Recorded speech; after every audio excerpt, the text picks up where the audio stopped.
మాట చెప్తారు. చాలా మంది అసలు నిన్నే డబ్బులు కట్టడానికి రెడీ అయిపోయారు.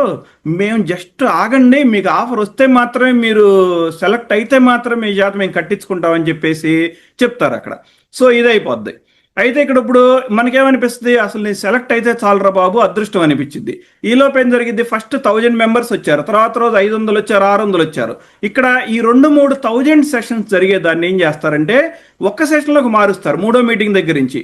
అప్పుడు మళ్ళీ 1000 మనకి అక్కడ కనిపిస్తూ ఉంటారు. మనం ఏమనుకుంటాం, ఈ 1000 పీపుల్ వచ్చారు, మళ్ళీ 1000 పీపుల్ ఉన్నారు అనుకుంటారు.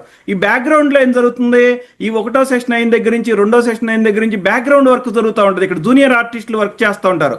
ఎవరైతే ఇప్పుడు నేను చెప్పాను, ఇక్కడ మన తెలుగింటి ఆడపడుచులు వెనక పనిచేస్తూ ఉంటారు, లేకపోతే తెలుగింటి యువ ఆటగాళ్ళు పనిచేస్తుంటారు బ్యాక్గ్రౌండ్లో.